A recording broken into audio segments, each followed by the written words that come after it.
ang agbati. Sayo na kayo ni siya itanom, dali na sa siya mutubo.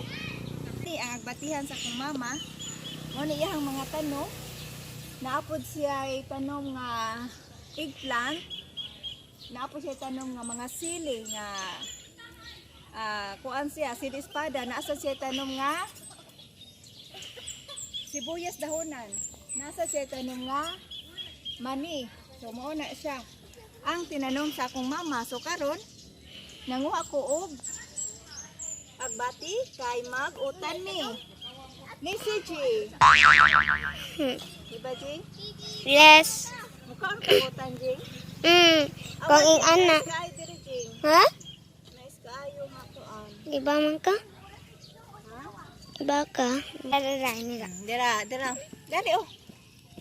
Akong kuha. Mauni siya. Ay. So mo guys, mauni akong na-harvest nga agbati. Ako ni isagol sa utan, pwede sa siya isagol sa munggos, lami siya guys. So naan siya, sustansya. So mas nindot mo anong kagtag mga vegetables para Mga lawas. para unsa ni Jing? Maka-healthy sa lawas. So mukaon ka ni agbati. Oh. So guys, mauni siya ang among na-harvest nga agbati. Mauni siya. Kamindot. Lami kayo ni. Ate Jetsin, nahagtak daray. Oh, na hapa. Asa man? Daray.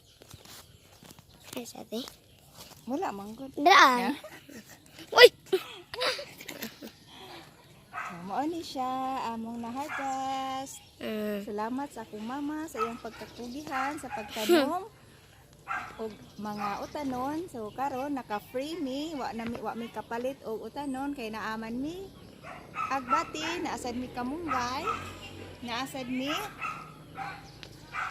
tanglad or tangad nga pwede sana siya isagol sa utan. Kalbasa, na ay okra, na ay tawong, nasay gabi. So mao ni siya isagol sa utan Bisaya. Dayon sagula sa namo og isda nga minantikaan. Makilan, agbati. Kami siya ang kamunggay. Next agbati is aluyot or spinach. Dayon kaon. Kapit na maluto ang utan. Utan Bisaya with buwad. Mao na among special binu.